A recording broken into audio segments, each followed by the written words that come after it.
Olá pessoal, tudo bem? Então, vamos continuar com os nossos conteúdos de gestão de custos. Hoje a gente vai falar sobre o custeio baseado em atividades.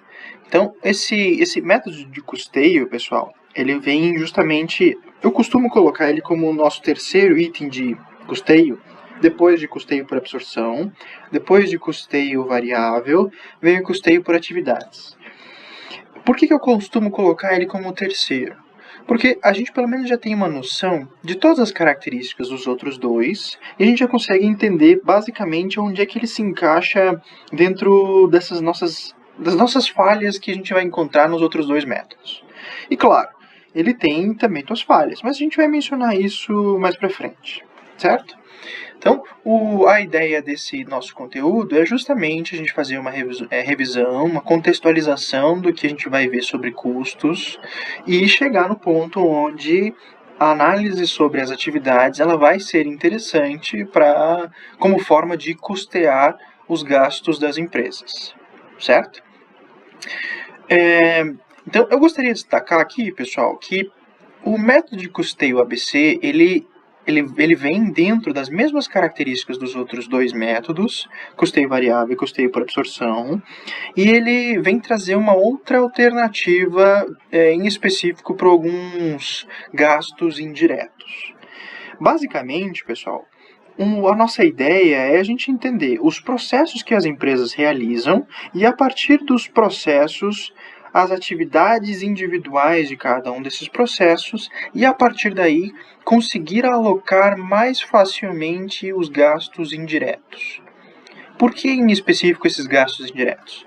Como a gente já viu no custeio por absorção, quando a gente vai alocar os nossos gastos específicos para cada um dos produtos, digamos, uma empresa ela vai produzir 3 produtos diferentes. Ela faz mesa, cadeira e armário. 3 itens.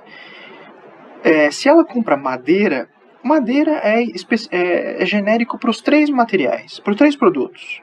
Madeira vai servir para mesa, tanto para cadeira, como para o armário. Tá, mas como é que eu vou conseguir saber, então, quanto que foi de matéria-prima para cada um deles?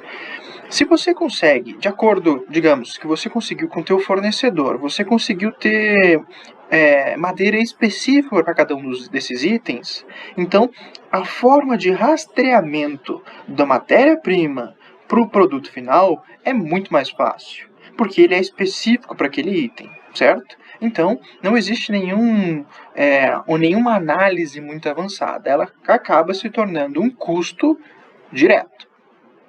Então, ele vai ser vinculado ao produto final e ele é de extrema facilidade de rastreamento. Então, eu consigo alocar facilmente ao produto. Só que o problema é que existem alguns gastos, como energia elétrica, água, digamos, telefone, e aí por aí vai. Esses gastos, eles são genéricos. Por exemplo, energia elétrica, eu vou ter. Como é que eu vou saber especificamente que eu gastei energia elétrica, quanto que eu gastei de energia elétrica para cada um desses produtos que eu faço? Não tem como saber.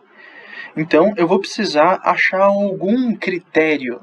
No caso do custeio por absorção, o que vai facilitar é porque vamos criar alguns direcionadores de custos, como a gente já mencionou anteriormente.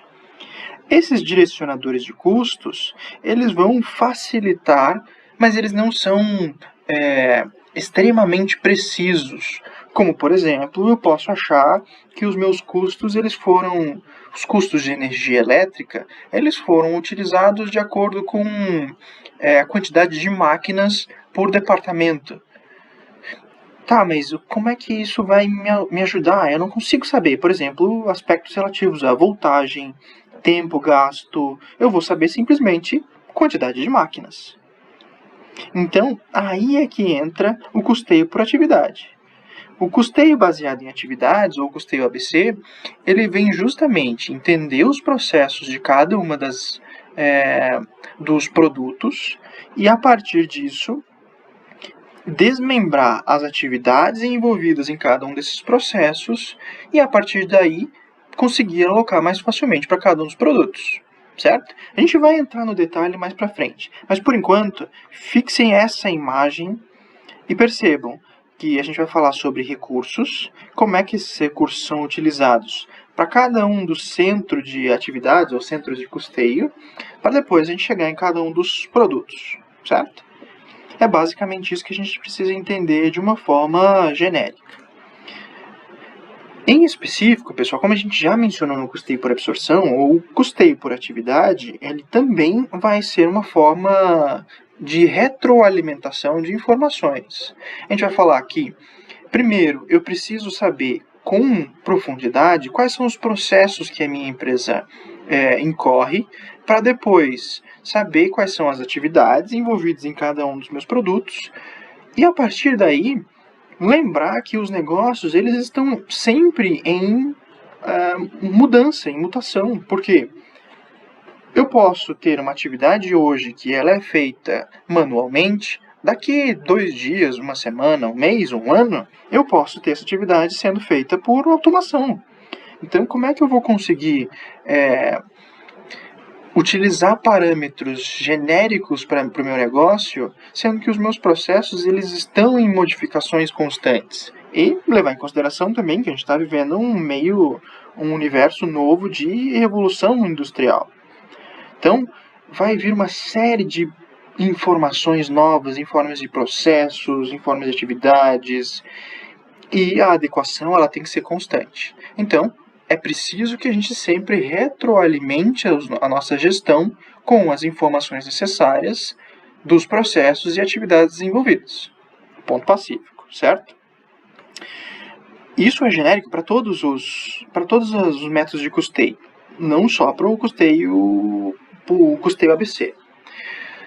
Tá, isso, pessoal, é um panorama geral. O que a gente precisa lembrar que, em termos originários, como é que o custeio ABC veio a ser concebido?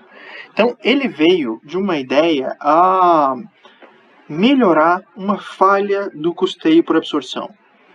Então, antigamente, nos Estados Unidos, o pessoal já tinha noção de como é que a gente ia analisar os custeios, inclusive de forma contabilmente correta e coerente, em formas de análise sobre o estoque e sobre os produtos vendidos.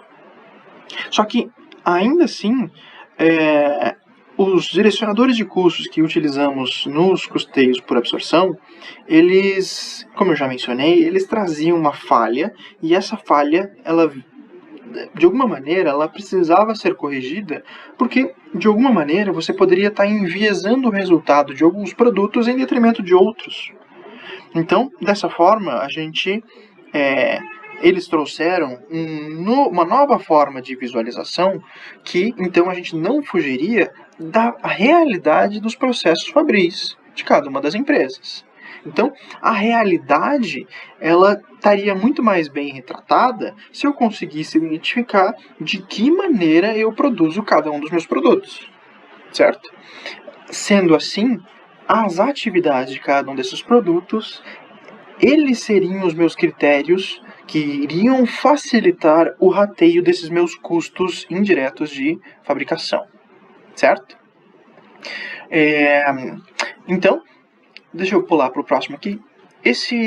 Essa ideia, pessoal, ela vem justamente com o que a gente mencionava sobre custeio por absorção, sobre aquela análise de causa e efeito.